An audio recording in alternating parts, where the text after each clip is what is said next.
ನಮ್ಮನೆ ಯುವರಾಣಿ ಹೇ ನಮ್ಮನೆ ಯುವರಾಣಿ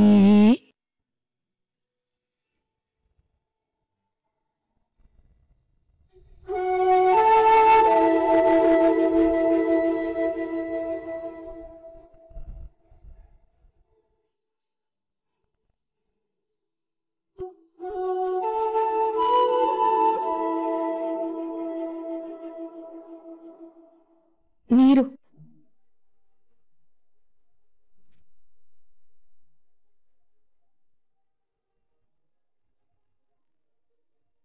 ಏನಾಯ್ತು ತಲೆನೋವಾ ಹಾಗೇನಿಲ್ಲ ಇರುತ್ತಲ್ಲ ಮಾಮೂಲಿ ಬಿಸ್ನೆಸ್ ಟೆನ್ಷನ್ಸ್ ತಲೆ ಸಿಡಿತಾ ಇದೆ ಸರಿ ನೀವು ನೀರು ಕುಡೀರಿ ನಾನು ಬಾಮ್ ಹಚ್ತೀನಿ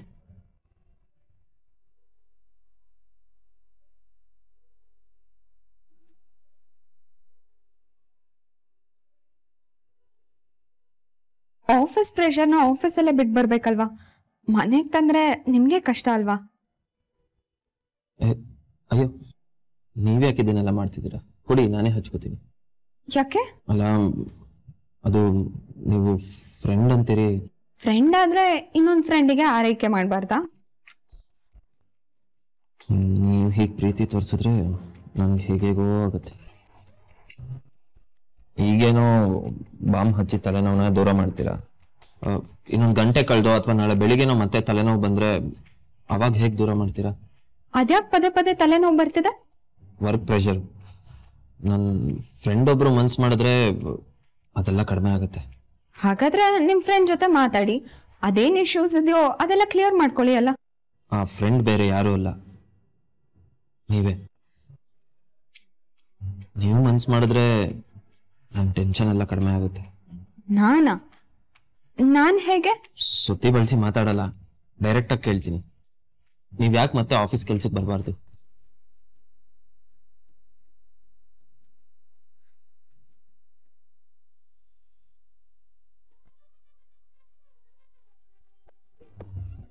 ಅನಿಕೇತ್ ಆಗ್ಲೇ ಬಂದ್ಬಿಟ್ಟೇನಪ್ಪ ಕುಡಿಯೋದಕ್ಕೆ ಏನಾದ್ರು ಕೊಡ್ಲಾ ಏನು ಬೇಡಮ್ಮ ಟೀ ಜ್ಯೂಸ್ ಏನಾದ್ರು ಪರವಾಗಿಲ್ಲಮ್ಮ ನನ್ಗೇನು ಬೇಡ ಅಂದಾಗೆ ನೀರಲ್ಲಿ ಎಲ್ಲೂ ಕಾಣಿಸ್ತಾ ಇಲ್ಲ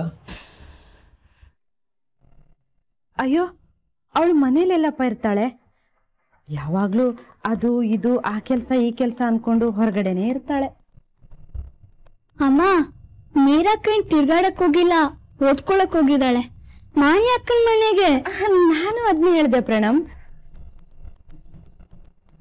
ಪಾಪ ಮಧ್ಯಾಹ್ನ ಆಗ್ತಿದ್ದಾಗೆ ಓದಕ್ ಹೋಗತ್ತೆ ಮಗು ರಾತ್ರಿ ಲೇಟ್ ಆಗಿ ಬರ್ತಾಳೆ ಅಂತ ಏನೋ ಓದೋ ಹುಚ್ಚು ತಲೆಗೇರಿದೆ ಚೆನ್ನಾಗಿ ಓದ್ಕೊಳ್ಳಿ ಬಿಡಿ ಅನಿಕೇತ್ ಒಂದ್ ನಿಮಿಷ ಹೇಳಿ ಅದು ಏನಿಲ್ಲ ಸಂಜೆ ಹೊತ್ತಲ್ಲಿ ಈ ರೀತಿ ಹುಡುಗಿರು ಹೊರಗಡೆ ಇರೋದು ಅಯ್ಯೋ ಅಮ್ಮ ಅವಳು ಓದಕ್ ಹೋಗಿರೋದೇ ನಮ್ ಪುಣ್ಯ ಅನ್ಕೋಬೇಕು ಮೀರಾ ಕಾಲೇಜಲ್ಲಿ ಓದಿದ್ದನ್ನ ಕೇಳಿಸ್ಕೊಂಡೆ ಎಕ್ಸಾಮ್ ಬರೀತೀನಿ ನೋಡು ಅಪರೂಪಕ್ಕೆ ಓದಕ್ಕೆ ಇಂಟ್ರೆಸ್ಟ್ ತೋರಿಸ್ತಾ ಇದ್ದಾಳೆ ಓದಿ ಬಿಡಿ ಅವಳಿಗಿರೋ ಬುದ್ಧಿಗೆ ನೆನ್ಪಿನ ಶಕ್ತಿಗೆ ದಿನಕ್ಕೆ 2 ಅವರ್ ಹೋದ್ರೆ ಸಾಕು ಟಾಪರ್ ಆಗ್ತಾಳೆ ಹಾಗಲ್ಲಪ್ಪ ಕಾಲ ತುಂಬಾ ಕೆಟ್ಟದ್ದು ಹೆಣ್ಮಕ್ಳು ಒಬ್ಬೊಬ್ರೆ ಆಚೆ ಹೋದ್ರೆ ಅಮ್ಮ ಮೀರಾ ಬಗ್ಗೆ ನೀವೇನು ವರಿ ಮಾಡ್ಬೇಡಿ ಅವಳೊಂಥರ ಹೆಣ್ಣು ಹುಲಿ ಇದ್ದಾಗೆ ಪ್ರೀತಿಯಿಂದ ಮಾತಾಡ್ಸಿದ್ರೆ ಪ್ರೀತಿಯಿಂದ ಮಾತಾಡ್ತಾಳೆ ಯಾರಾದ್ರೂ ಕೆಟ್ಟ ಉದ್ದೇಶ ಇಟ್ಕೊಂಡು ಅವಳು ಮುಂದೆ ಬಂದ್ರೆ ಮುಗೀತು ಅವ್ರ ಕತೆ ಮುಗೀತು ಅಂತಾನೆ ಅರ್ಥ ನೀವೇನ್ ಟೆನ್ಷನ್ ಮಾಡ್ಕೋಬೇಡಿ ಅವಳು ಆರಾಮಾಗಿ ಹೋಗಿದ್ದಾಳೆ ಆರಾಮಾಗಿ ಬರ್ತಾಳೆ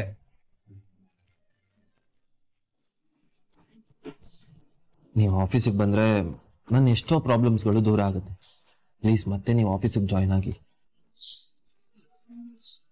ಸೀರಿಯಸ್ಲಿ ನೀವಿಲ್ಲದೆ ಆಫೀಸ್ ನಡೆಸೋದು ತುಂಬಾ ಕಷ್ಟ ಆಗ್ತಿದೆ ಏನ್ ಕಿಂಡಲ್ ಮಾಡ್ತಿದ್ದೀರಾ ಶಾಂತಲಾ ಮೀಡಿಯಾಗೆ 25 ವರ್ಷ ಆಯ್ತು ನಾನು ಆಫೀಸಲ್ಲಿ ಕೆಲಸ ಮಾಡಿದ್ದು ಬರೀ 3 ವರ್ಷ ಅಷ್ಟೆ ಈಗ ನಾನು ಪೀಸ್ ವರ್ಕ್ ಎಲ್ಲ ಬಿಟ್ಟು 3 ತಿಂಗಳಾಯ್ತು ಆಫೀಸ್ ನಡೀತಿಲ್ವಾ ನಡೀತಿದೆ ಕಣ್ರಿ ಆದ್ರೆ ಯಾವುದು ಸ್ಮೂತ್ ಆಗಿ ಹೋಗ್ತಿಲ್ಲ ಅಪ್ಸ್ ಅಂಡ್ ಡೌನ್ಸ್ ತುಂಬಾನೇ ಇದೆ ಅದೆಲ್ಲ ಸರಿ ಹೋಗ್ಬೇಕು ಅಂದ್ರೆ ನಿಮ್ಮಂತ ಒಬ್ಬ ಕಾಪಿ ಎಡಿಟರ್ ಬೇಕೇ ಬೇಕು ಸಾರಿ ಸಾಕೇತ್ ಅವ್ರೆ ನಾನೀಗಾಗ್ಲೇ ಬೇರೆ ಜಾಬ್ ಮಾಡ್ತಿದ್ದೀನಿ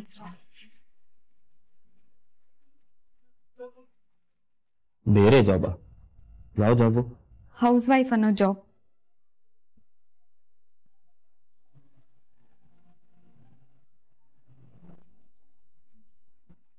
ಸಾಕೇತವ್ರೆ, ನಿಮಗ್ ಈ ವಿಷಯ ಹೇಳಿದ್ರೆ ನಗು ಬರುತ್ತೆ, ಆದ್ರೆ ಇದು ಫ್ಯಾಕ್ಟ್. ಸ್ಕೂಲ್ ಕಾಲೇಜಲ್ಲಿ ಇಯರ್ ಎಂಡ್ಗೆ ಎಲ್ಲರೂ ಆಟೋಗ್ರಾಫ್ ಬುಕ್ ತಂದು ಆಟೋಗ್ರಾಫ್ ಬರ್ಸ್ಕೊತಾ ಇದ್ರು. ಅದ್ರಲ್ಲಿ ನಿಮ್ ಫ್ಯೂಚರ್ ಕನ್ಸೇನು ಅಂತ ಇರ್ತಿತ್ತು. ನನ್ನ ಫ್ರೆಂಡ್ಸ್ ಎಲ್ರು ನಾನು ಡಾಕ್ಟರ್ ಆಗ್ತೀನಿ, ಇಂಜಿನಿಯರ್ ಆಗ್ತೀನಿ, ಲೆಕ್ಚರರ್ ಆಗ್ತೀನಿ ಅಂತೆಲ್ಲ ಅವ್ರ ಕನ್ಸುಗಳನ್ನ ಬರಿತಾ ಇದ್ರು. ಆದ್ರೆ ನಾನ್ ಮಾತ್ರ ಒಳ್ಳೆ ಹೌಸ್ ವೈಫ್ ಆಗ್ತೀನಿ, ಅದೇ ನನ್ನ ಕನ್ಸು ಅಂತ ಬರಿತಾ ಇದ್ದೆ. ಎಲ್ರೂ ಆಡ್ಕೊಂಡ್ ನಗೋರು. ಗಂಡನ್ ಮನೆಗೆ ಹೋಗ್ಬೇಕು, ಗಂಡನ್ ಮನೆನೆ ನನ್ನ ಮನೆ ಅಂತ ಪ್ರೀತಿಯಿಂದ ಬಾಳ್ಬೇಕು. ನನ್ ಗಂಡ ಬೆಳಗ್ಗೆ ಆಫೀಸಿಗೆ ಹೋಗ್ತಾರೆ, ಮನೆಗೆ ವಾಪಸ್ ಬರ್ತಾರೆ. ಮನೆ ರೆಸ್ಪಾನ್ಸಿಬಿಲಿಟೀಸ್ ಎಲ್ಲ ನನ್ ಮೇಲೆ ಬಿಟ್ಟಿರ್ತಾರೆ. ಬೆಳಗ್ಗೆ ಕಾಫಿ ಮಾಡೋದ್ರಿಂದ ಹಿಡಿದು ಕಸ ಗುಡ್ಸೋದು, ನೆಲ ಒರೆಸೋದು, ಅಡ್ಗೆ ಮಾಡೋದು, ಪೂಜೆ ಮಾಡೋದು, ಮಾಡಿರೋ ಅಡ್ಗೆನ ಪ್ರೀತಿಯಿಂದ ಬಡಿಸೋದು, ಹಾಸಿಗೆ ಹಾಸೋದು, ಇದನ್ನೆಲ್ಲ ಖುಷಿಯಾಗಿ ಮಾಡ್ಬೇಕು. ನನ್ನ ಫ್ಯಾಮಿಲಿ ಖುಷಿಯಾಗಿರೋ ಹಾಗೆ ನೋಡ್ಕೋಬೇಕು. ಯಾರಿಗೂ ಯಾವುದೇ ಕೊರತೆಗಳು ಬರ್ದಿರೋ ಹಾಗೆ ಎಲ್ಲ ರೆಸ್ಪಾನ್ಸಿಬಿಲಿಟೀಸ್ನು ನಾನೇ ತಗೋಬೇಕು ಅನ್ನೋ ದೊಡ್ಡ ಕನ್ಸಿದೆ. ಆದ್ರೆ ಎಷ್ಟೇ ಆಗ್ಲಿ ಕನ್ಸು ಕನ್ಸೇ ಅಲ್ವಾ. ನಮ್ದು middle class family. Middle class ಫ್ಯಾಮಿಲಿಗೆ ಎದುರಾಗೋ ಪ್ರಾಬ್ಲಮ್ಸೇ ನನಗೂ ಎದುರಾಯ್ತು. ಮನೇಲಿ ದುಡಿಯೋ ಕೈ ನಾನೊಬ್ಳೆ, ನಾನೇ ದುಡಿಬೇಕು, ಮನೇನ ನಡೆಸ್ಬೇಕು ಅನ್ನೋ ಪರಿಸ್ಥಿತಿ ಎದುರಾಯ್ತು. ಅದಕ್ಕೆ ಕೆಲ್ಸಕ್ಕೆ ಸೇರ್ಕೊಂಡೆ. ನನ್ನ ಆಸೆ ಕನ್ಸುಗಳನ್ನೆಲ್ಲ ಗಂಟು ಮೂಟೆ ಕಟ್ಟಿ ತೆಗ್ದಿಟ್ಟಿದ್ದೆ. ಆದ್ರೆ ಯಾವಾಗ ನಾನು ಈ ಮನೆಗೆ ಬಂದೋ ನನ್ನ ಆಸೆ ಕನ್ಸುಗಳೆಲ್ಲ ವಾಪಸ್ ಬಂದ್ವು. ಈ ಮನೇನ ಖುಷಿಯಾಗಿಡೋ ದೊಡ್ಡ ಜವಾಬ್ದಾರಿ ನನ್ ಮೇಲಿದೆ. ಈ ಮನೇಲಿರೋ ಪ್ರತಿಯೊಬ್ರು ಆರೈಕೆ ಮಾಡೋ, ಕಾಳಜಿ ಮಾಡೋ ಕರ್ತವ್ಯ ನಾನ್ ಮಾಡ್ಬೇಕಾಗಿದೆ. ಈ ಜಾಬ್ ಮುಂದೆ ಕೋಟಿ ಕೊಡೋ ಆಫೀಸ್ ಜಾಬ್ ಸಿಕ್ಕಿದ್ರು ಅದು ನನಗ್ ಬೇಡ. ಸಾಕೇತವ್ರೆ, ನಿಮ್ಮ ಆಫೀಸ್ಗಿಂತ ಹೆಚ್ಚಾಗಿ ನನ್ನ ಅವಶ್ಯಕತೆ ಈ ಮನೆಗಿದೆ. ಪ್ಲೀಸ್, ಇಟ್ಸ್ ಮೈ ರಿಕ್ವೆಸ್ಟ್, ನನ್ನನ್ನ ಹೌಸ್ ವೈಫ್ ಆಗಿರೋದಕ್ಕೆ ಬಿಡಿ.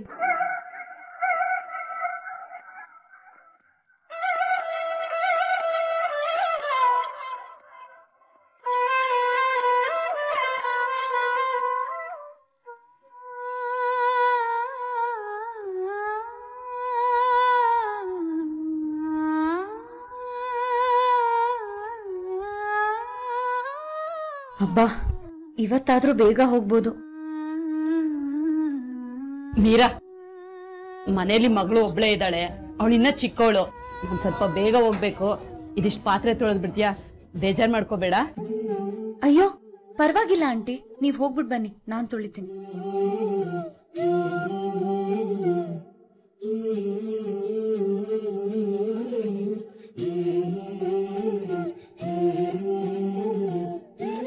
ಅಯ್ಯೋ ದೇವ್ರೆ, ಇವತ್ತು ಮನೆಗ್ ಲೇಟ್ ಆಗುತ್ತಲ್ಲಪ್ಪ, ಏನ್ ಮಾಡೋದು? ಮೀರಾ, ಬೇಗ ಕೆಲಸ ಮಾಡು.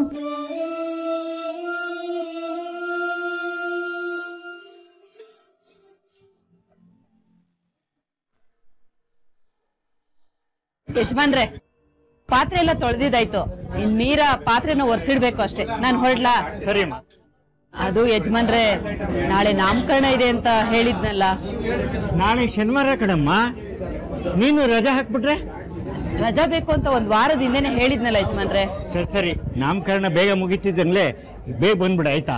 ಸರಿ ಯಜಮಾನ್ರೆ, ಬರ್ತೀನಿ.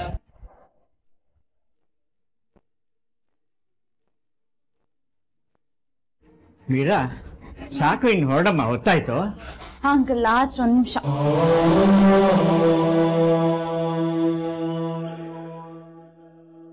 ಬಾಯ್ ಅಂಕಲ್. ಮೀರಾ. ಹಾ ಅಂಕಲ್. ಏನಿಲ್ಲ, ಹೋಗಮ್ಮ. ಅದೇನ್ ಹೇಳಿ ಅಂಕಲ್? ಅದು ನಾಳೆ ಶನಿವಾರ ಸ್ವಲ್ಪ ರಶ್ ಇರುತ್ತೆ, ಬೇಗನೆ ಬಂದ್ಬಿಡಮ್ಮ.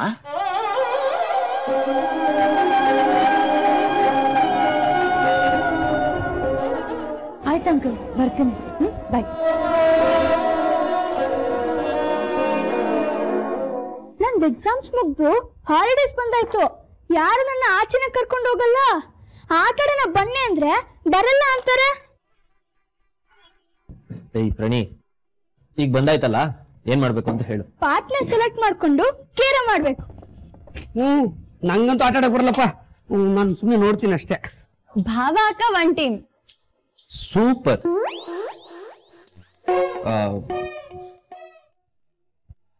ಅದು ನಾನ್ ಸೂಪರ್ ಆಗಿ ಆಡ್ತೀನಿ ಅಂತ ಹೇಳ್ದೆ. ನಿಮ್ಗೆ ಆಡಕ್ ಬರುತ್ತೆ ಅಲ್ವಾ ಹಲ್ಲಿ ಅವ್ರೆ? ಭಾವ ಅಕ್ಕ ಕೇರಂ ಬೋರ್ಡ್ ಚಾಂಪಿಯನ್, ಸಕ್ಕದಾಗಿ ಆಡ್ತಾಳೆ. ಓಹೋ, ಇನ್ನು ಅದೆಷ್ಟು ಇಡನ್ ಟ್ಯಾಲೆಂಟ್ ಇದೆಯೋ ಅದಕ್ಕೆ. ಫಸ್ಟ್ ಟೈಮ್ ಅದಕ್ಕೆ ನೀವು ಗೇಮ್ ಆಡ್ತೀರಾ ಅಂತ ಕೇಳ್ತಾ ಇರೋದು. ಅಮ್ಮು ಹೇಳ್ದಾಗೆ ಚಾಂಪಿಯನ್ ಏನಲ್ಲ, ತಕ್ಕ ಮಟ್ಟಿಗೆ ಆಡ್ತೀನಿ ಮೈದ್ನ. ಈಗ ಇನ್ನೊಂದ್ ಟೀಮ್ ಯಾವ್ದು? ನನ್ ಜೊತೆ ಯಾರು ಆಡ್ತೀರಾ? ನಾನ್ ಬಂದ್ರೆ ಅಳ್ತೀಯಾ? ನಾನ್ ಪಾ ನೋಡ್ದಿಲ್ಲ ಅಂದ್ರೆ ನೀನ್ ಬೈತ್ಯಾ. ಪ್ರಣಮ್, ನಾನು ನೀನು ಒನ್ ಟೀಮ್, ಓಕೆನಾ? ಸರಿ, ಹಾಗಾದ್ರೆ ಬನ್ನಿ.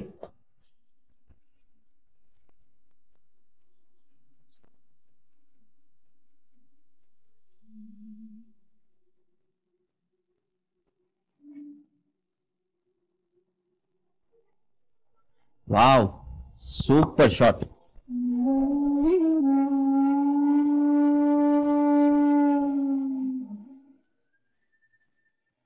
ಏ ಪ್ರಾಣಿ, ಅಷ್ಟು ಜೋರಾಗಿ ಹೊಡಿತಾರ? ಸ್ಲೋ ಆಗಿ ಹೊಡೆದಿರೋದು ಪೌಚ್ ಆಗ್ತಾ ಇತ್ತು. ಈರಣ್ಣ ಸ್ವಲ್ಪ ಗ್ರಿಪ್ ಕೂತ್ಕೊಳ್ಳಿ, ಆಮೇಲೆ ನೋಡುವಂತೆ. ಅವ್ರೆಲ್ಲಪ್ಪನು ಗುಂಡಿಗೆ ಹೋಗ್ತವೆ.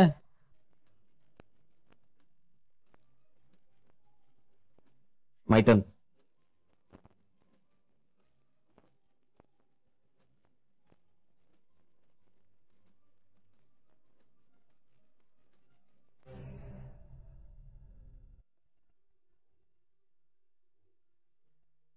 ನೀನ್ ಹೀಗೆ ಆಡಿದ್ರೆ ಖಂಡಿತ ಮ್ಯಾಚ್ ಸೋಲ್ತಿ. ಅಣ್ಣ, ನಿನ್ ಜೊತೆ ಟೀಮ್ ಆಗಿ ಆಡಿದ್ರು ಬೈತ್ಯಾ, ಈಗ್ಲೂ ಬೈತಿಲ್ಲ ಅಣ್ಣ.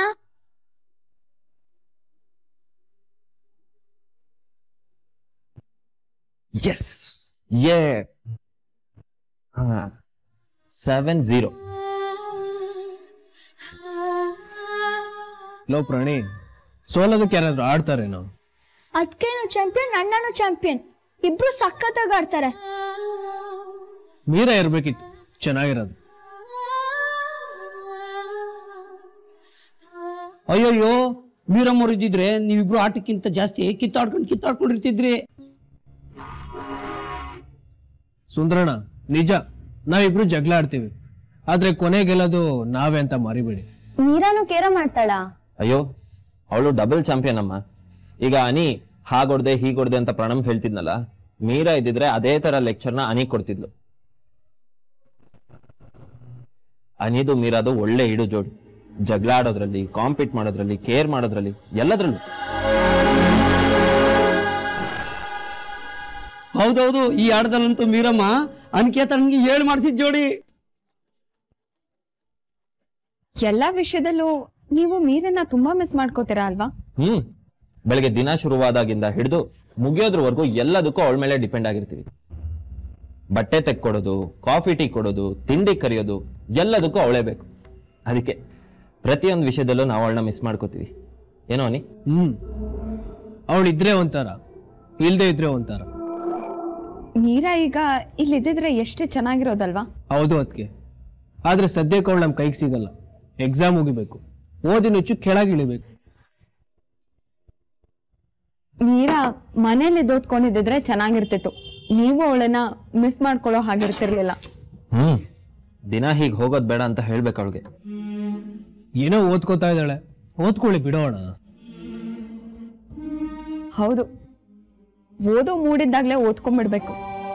ಆದ್ರೆ ಶಾಂಭವಿ ಅಮ್ಮ ಮೀರಾ ಹೊರಗಡೆ ಇದ್ರೆ ತುಂಬಾ ಟೆನ್ಷನ್ ಮಾಡ್ಕೋತಾರೆ. ಮಗಳಿನ್ನೂ ಬರ್ಲಿಲ್ವಲ್ಲ ಅಂತ.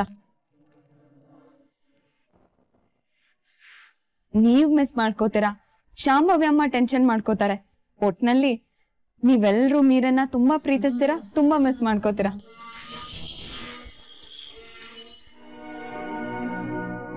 ಜೇನಿನಗೂಡು ನಾವೆಲ್ಲ ಬೇರೆಯಾದರೆ ಜೇನಿಲ್ಲ.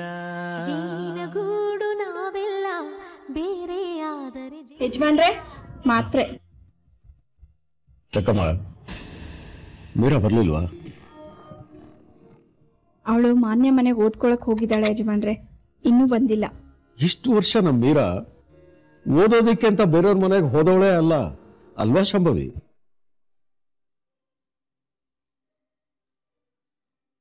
ಆ ಹುಡುಗಿಗೆ ಯಾವ ಟೈಮಲ್ಲಿ ಏನ್ ಮಾಡ್ಬೇಕನ್ಸುತ್ತೋ ಗೊತ್ತಿಲ್ಲ, ಏನೇನೋ ಹೊಸ್ತನ ಮಾಡ್ತಾ ಇರ್ತಾಳೆ.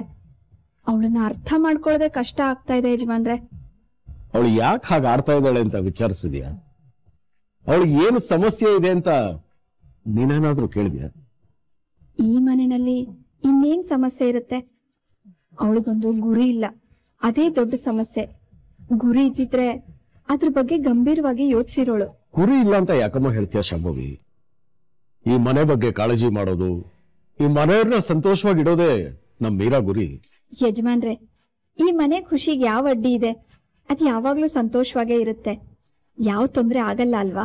ಕೈಲಾಸಕ್ಕೆ ತೊಂದರೆ ಬರತ್ತಂತೆ, ವೈಕುಂಠಕ್ಕೂ ಸಂಕಷ್ಟಗಳು ಎದುರಾಗತ್ತಂತೆ. ದೇವರುಗಳಿಗೆ ತೊಂದರೆ ತಪ್ಪದೇ ಇರೋವಾಗ ನಮ್ಮಂತವ್ರಿಗೆ ತೊಂದರೆ ತಪ್ಪತ್ತೇನಮ್ಮ. ಶಾಂಭವಿ, ಪ್ರೀತಿ ವಿಶ್ವಾಸಕ್ಕೆ ಜೀವ ಕೊಡೋಳು ನಮ್ಮ ಮೀರ. ಅವಳು ಏನೇ ಮಾಡಿದ್ರು ಈ ಮನೆ ಸಂತೋಷಕ್ಕೆ, ಅದರಲ್ಲಿ ನಂಬಿಕೆ ಇಡು. ನನಗೆ ಮೀರನ್ ಬಗ್ಗೆ ಇರೋ ಆತಂಕ ಒಂದೇ, ಬೇರೆಯವ್ರ ಖುಷಿಗೋಸ್ಕರ ತನ್ನ ಜೀವನನೇ ಎಲ್ಲಿ ತೆಗೆದು ಬಿಡ್ತಾಳ ಅಂತ. ಸ್ವಲ್ಪ ಮಗಳ ಕಡೆ ಗಮನ ಕೊಡು ಶಾಂಭವಿ. ಮಕ್ಕಳಲ್ಲಿ ಸಣ್ಣದಾದ ಬದಲಾವಣೆ ಕಾಣಿಸುತ್ತೆ ಅಂದ್ರೆ ಅದರ ಹಿಂದೆ ಬಲವಾದ ಕಾರಣ ಇರುತ್ತೆ. ಆ ಕಾರಣ ಏನು ಅಂತ ತಿಳ್ಕೊ.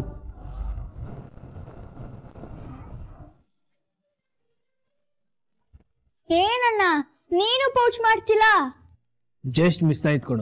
ನೀ ಕರೆಕ್ಟ್ ಆಗಿ ರಿಬೌಂಡ್ ಹಾಕೋರೆ ಗ್ಯಾರಂಟಿ ಪೌಚ್ ಆಗುತ್ತೆ. ರಿಬೌಂಡ್ ಅದು ನಮ್ ಪ್ರಣಿ. ಹಾಕ್ತಾ ಹಾಕ್ತಾ ತುಂಬಾ ಕಷ್ಟ ಇದೆ, ರಿಬೌಂಡ್ ಹೋಗಲ್ಲ. ಮೀರಾ ಇದ್ದಿದ್ರೆ ಇದನ್ನ ಆರಾಮಾಗಿ ಹೊಡೆದಿರೋ. ಚಿಕ್ಕಜ್ಮನ್ರೆ ಅದೇನೋ ರಿಬೇಡ್ ಅಂತಾರಲ್ಲ, ಅದನ್ನ ಹಾಕಿ ಬಿಡ್ಬೇಡಿ. ರಿಬೆಂಡ್ ಅಲ್ಲ ಕಣೋ ಸುಂದ್ರಣ್ಣ, ರಿಬೌಂಡ್. ಕಮಾನ್ ಪ್ರಣಿ, ಕಮಾನ್. ಮೀರಾ ಬಂದು. ಏ ಪ್ರಣ್ ಮಾಡ್ಬೇಡ ಇರೋ. ಮೀರಾ ಬಾರೆ, ಇದೊಂದು ರಿಬೌಂಡ್ ಹಾಕು, ಇದೊಂದು ಪಾನ ಒಳಗಡೆ ಹಾಕು, ನಾವು ವಿನ್ ಆಗ್ತೀವಿ. ಬಾರೆ. ಏ ಅನಿ, ಚೀಟಿಂಗ್ ಕಣೋ. ಮೀರಾ ಇನ್ನು ಈಗಷ್ಟೇ ಬಂದಿದ್ದಾಳೆ, ಆಟದ ಮಧ್ಯೆ ಹೇಗ್ ಸೇರ್ಸ್ಕೋತ್ಯಾ? ಅಣ್ಣ, ವಾರೋ ಗೇಮಲ್ಲಿ ಎವ್ರಿಥಿಂಗ್ ಇಸ್ ಓಕೆ, ಇದೆಲ್ಲ ನಡೆಯುತ್ತೆ. ಏ ಮೀರಾ ಬಾರೆ, ನೀನ್ ಇಲ್ದೆ ಆಟಕ್ಕೆ ಮಜಾನೇ ಬರ್ತಾ ಇಲ್ಲ. ಇದು ಚೀಟಿಂಗ್ ಅಪ್ಪ. ಹೋಗ್ಲಿ ಬಿಡು, ಸಾಕು, ಭಯ ಪಡ್ಬೇಡ. ಈ ಪ್ರಣಮ್, ಈ ಸ್ಟ್ರೈಕರ್ನ ಇಲ್ಲಿಟ್ಕೊಂಡು ಅಲ್ಲಿಗೆ ಜೋರಾಗಿ ಹೊಡಿ. ಹೇಳೋದೆಲ್ಲ ಬೇಡ ಕಣೆ, ನೀನೇ ಬಂದಾಡು. ಪ್ಲೀಸ್ ಬಂದ್ ಕೂತ್ಕೊಳ್ಳೆ. ಸರಿಯಾಗಿದ್ದೀರೋ ಕಣ ನೀವಿಬ್ರು. ಆಟದ ಹೊರತಾಗಿ 3 ಹೊತ್ತು ಜಗಳ ಆಡ್ತೀರಾ. ಟೀಮು ಅಂತ ಬಂದ್ರೆ ಸಾಕು, ಜೊತೆ ಆಗಿರೋದಕ್ಕೆ ಕುಣಿತಾ ಇರ್ತೀರಾ. ಏ ಪ್ರಾಣಿ, ಅವಳು ಪಾನ್ ಹಾಕ್ಲಿ ಎದ್ದೇಳು. ಬಾಕ.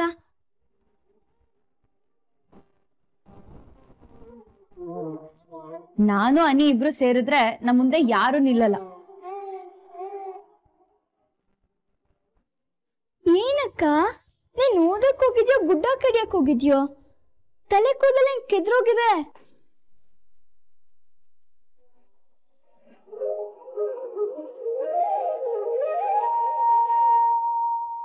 ಅಬ್ಬಬ್ಬಾ, ಎಷ್ಟು ಚೆನ್ನಾಗಿವೆ ಒಡವೆಗಳು. ಈ ನೆಕ್ಲೆಸ್ ನಮ್ಮ ಅಮ್ಮ ಕುತ್ತಿಗೆಗೆ ತುಂಬಾ ಚೆನ್ನಾಗಿ ಒಪ್ಪತ್ತೆ.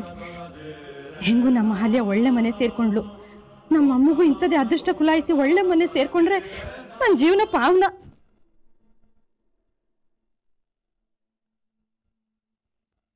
ಅರೆ, ಇದೇನಿದು? ಒಡವೆ ಸ್ಕೀಮ್ ಇದ್ದಂಗಿದೆ. ತಿಂಗಳಿಗೆ 2600, ವರ್ಷಕ್ಕೆ 1 ತೊಲ ಬಂಗಾರ.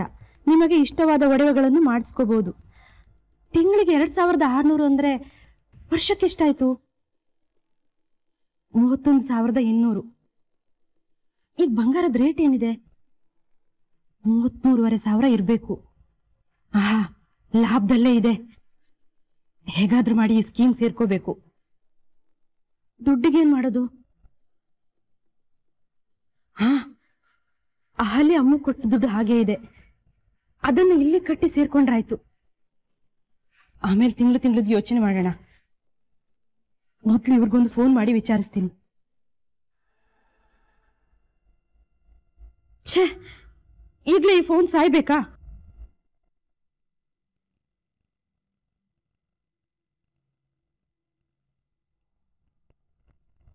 ಚಂದ್ರಣ್ಣ, ಸ್ವಲ್ಪ ನಿಮ್ ಫೋನ್ ಕೊಡ್ತೀರಾ?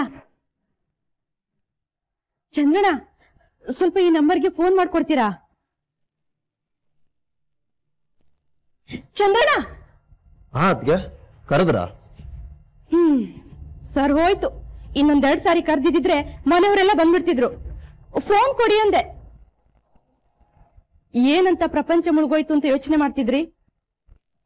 ಏನಿಲ್ಲ ಅದಕ್ಕೆ, ಕೆಲ್ಸದ ಬಗ್ಗೆ ಯೋಚನೆ ಮಾಡ್ತಿದ್ದೆ. ನೋಡಿ ಚಂದ್ರಣ್ಣ, ಅಳಿಯಂದ್ರು ಮನೇಲಿ ತಂದಿಟ್ಕೊಂಡಿದ್ದು ಅಲ್ದೆ ಕೆಲಸ ಬೇರೆ ಕೊಟ್ಟಿದ್ದಾರೆ.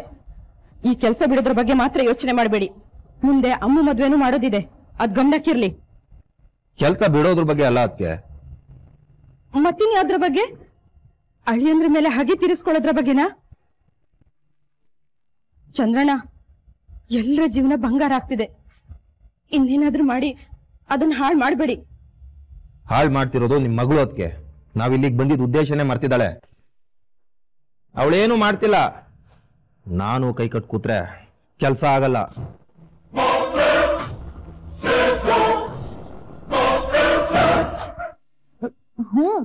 ಗುಡ್ಡನ ಕಡ್ದು ರಸ್ತೆ ಮಾಡೋದಕ್ಕೆ ಹೋಗಿದ್ದ. ನೋಡಿ ಓದಿ, ನಾನಿಲ್ಲಿ ಕಷ್ಟ ಪಟ್ಕೊಂಡು ಸಿಲೆಬಸ್ ಮುಗಿಸ್ಬೇಕು ಅಂತ ಓದ್ಕೊಂಡ್ ಬಂದ್ರೆ ಕೆಲ್ಸಕ್ಕೆ ಹೋಗಿದ್ಯಾ ಅಂತ ಕೇಳ್ತಾನೆ. ಮೀರಾ, ಕರೆಕ್ಟಾಗಿ ಪೌಚ್ಕೋಗ್ಬೇಕು.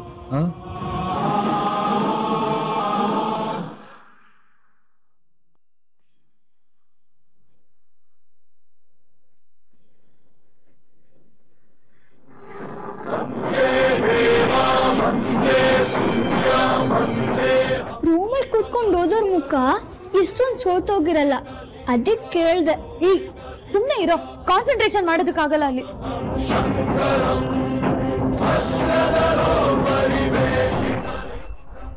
ನೋಡಿಯೇ ಮೀರಾ, ಯಾಕಷ್ಟೊಂದು ಟೆನ್ಷನ್ ಮಾಡ್ಕೋತಾ ಇದ್ಯಾ?